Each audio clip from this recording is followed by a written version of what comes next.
الإسلام ديني ومحمدا رسول الله ويقين.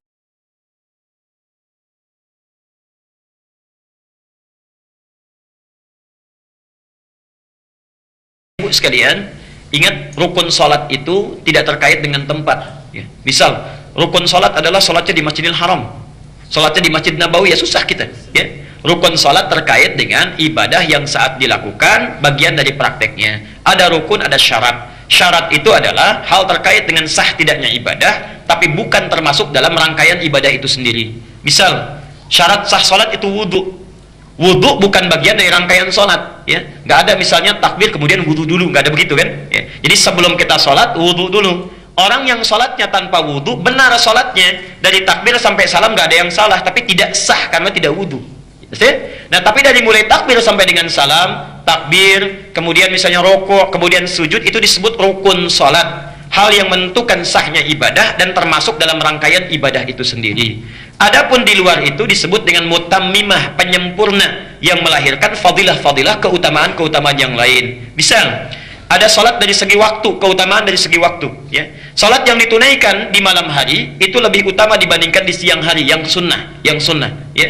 Dalilnya misalnya Quran surah 73 Al-Muzammil ayat ke-6, inna nasyi'atal laili hiya ashaddu wat'aw wa aqwamu qila. Bangun malam itu kalau dilakukan lebih khusyuk, lebih menyentuh dibandingkan dengan salat di siang hari.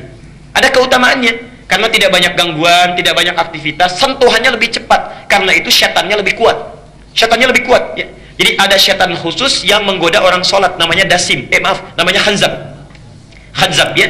Jadi ada jenis-jenis setan, ada setan khusus yang menggoda orang sholat, namanya apa? Khanzab ini akan menggoda orang sholat dari mulai selesai adzan berhenti. Hadis Al-Bukhari nomor hadis 608. Jika adzan sudah dikumandangkan, maka setan akan lari meninggalkan anak cucu Adam, redaksinya wa alaihi dharatun, sambil terkentut-kentut. Maksudnya saking tidak sukanya sama orang sholat, suara adzan pun kalau ada baunya nggak mau cium dia, nggak mau cium. Makanya orang nggak pernah sholat pun, bahkan non muslim pun, kalau adzan sedang berkumandang bisa mengingatkan pada teman yang Islam, sudah adzan, kamu belum sholat, karena setannya sedang pergi. Ya. Teruskan hadisnya, wa idza thuwiba, kalau adzan selesai dikumandangkan, fa'ada, maka setan akan kembali menggoda orang yang akan sholat itu ya. Makanya jangan heran, setelah selesai adzan, orang Islam pun akan mengatakan, baru adzan, belum qomat, karena setannya balik lagi ya.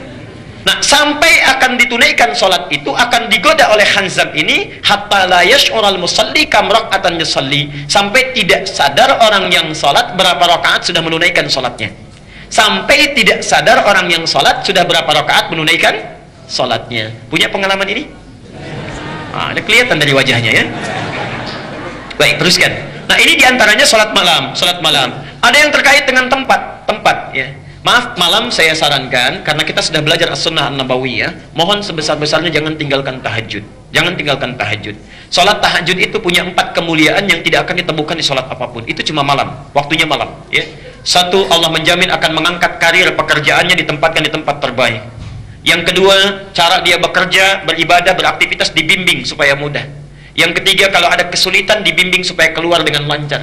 Yang keempat, kalau sedang bekerja diganggu orang, ada yang mau menyingkirkan, menyungkurkan, menyudutkan, Masya Allah, Allah langsung yang tolong tanpa perantara.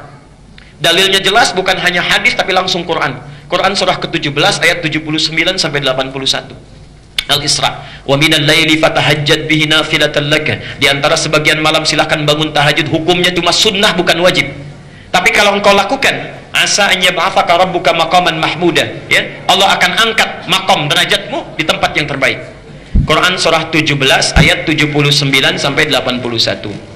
Wa qur rabbi adkhilni mudkhala sidqin. Akan dibimbing awal pekerjaannya di tempat yang benar, terbaik.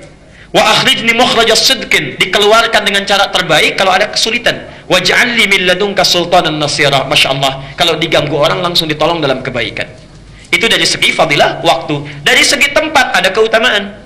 Misal, salat di rumah dengan di masjid beda keutamaannya. Masjid melahirkan pahala 25 kali dibandingkan tempat biasa. Jadi kalau bapak misalnya, tetangga masjid memilih salat di rumah, itu sudah kehilangan 25 kebaikan. 25 itu kata Nabi, jarak 1 ke 2, 2 ke 3, 3 ke 4, masing-masing 500 tahun. Di satu kedua 500 tahun, dua ketiga 500 tahun, tiga keempat 500 tahun, sampai ke 25. Jadi antum sangat lugi luar biasa kalau jadi tetangga masjid, tinggal beberapa langkah, tapi memilih untuk sholat di rumah atau di tempat biasa. Ayo berangkat ke masjid. Saking sayangnya kepada kita Allah, sampai langsung masjidnya ditetapkan di samping rumahnya. Masih nggak mau berangkat juga, Masya Allah. Karena itu Nabi saking kesalnya dikecam itu, dikecam. Lebih baik dibakar saja katanya rumahnya. Abu Bakar pernah memberikan fatwa itu. Orang yang sengaja nggak mau ke masjid, menantang-nantang masjid, ya, artinya melecehkan masjid maksudnya, melecehkan masjid. Bukan kalau ada nggak, ya, oh ini tetangga nggak ke masjid, dipraktekkan, bakar aja rumahnya. Nggak begitu. Ya. Dilihat dulu, ini orang yang melecehkan masjid, menganggap masjid tidak ada nilainya, ya. Kemudian memilih sholat di rumahnya walaupun dekat dengan masjid, itu seperti orang terbakar. Lebih baik dibakar rumahnya. Perbandingan. Ya. Nah, yang ketiga adalah keutamaan masjid-masjid khusus seperti Masjidil Haram, yang kalau ibadah di situ, Masya Allah, itu sama dengan dapat pahala 100.000 kali dibandingkan masjid biasa. Misal, tadi sholat subuh 2 rakaat. Kalau di Masjid Al-Ihsan kita dapatkan sholat, tunaikan dengan baik, pahalanya 1. Di Masjidil Haram kita sholat itu sama dengan 100.000 kali sholat tanpa henti. Saya mau tanya, bisa nggak konsisten selama seminggu salat subuhnya di masjid terus?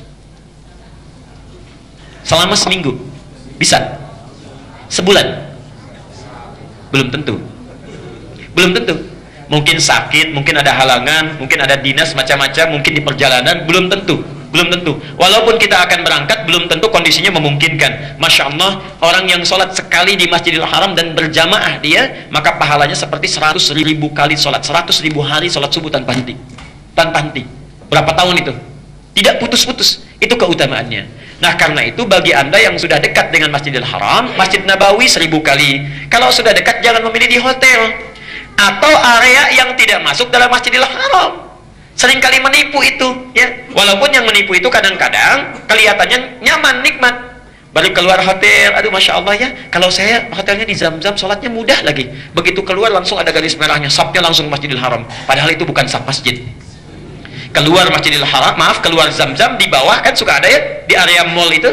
Kemudian ada garisnya, merah sudah dibuat, saf, itu bukan saf masjid. Kalau tidak bersambung dengan saf yang di depan, tidak masuk safnya. Ayo tinggal beberapa langkah. Jadi kalau ada orang umrah, orang haji, sholatnya kemudian tetap di mall, apalagi memilih di hotel, nggak ke masjid, itu sama nilainya dengan orang yang sholat di Al-Ihsan. Ya. Kecuali ada keadaan darurat yang sifatnya memang menjadikan tidak bisa ke masjid. Seperti tadi yang disampaikan, istri sakit, keadaan tidak bisa ke masjid, yang kalau ditinggal ke masjid perasaan tidak tentram, khawatir terjadi apa-apa, kalau ke masjid pun jadi madarat, diminta untuk istirahat. Bagaimana yang terbaik? Yang terbaik adalah memilih menemani istri di situ, tunaikan sholat berjamaah, pahalanya ada, dan tanamkan pada jiwa kita, ya Allah, berkeinginan kami ini untuk pergi ke Masjidil Haram. Tekan kami kuat sampai datang ke sini. Namun keadaan memaksa kami untuk keadaan seperti ini. Kalau tidak engkau tetapkan juga tidak mungkin terjadi seperti ini. Kalau sudah ada keinginan seperti ini juga belum engkau berikan pahalanya, dengan cara apa lagi hamba bisa bermunajat kepadamu? Masya Allah, sholatnya dapat pahala, keinginan kuatnya untuk sholat di Masjidil Haram pun dapat pahala. Karena orang yang merencanakan kebaikan, berniat baik, belum sempat dilakukan, itu pun sudah ada satu pahalanya. Jelas sampai di sini?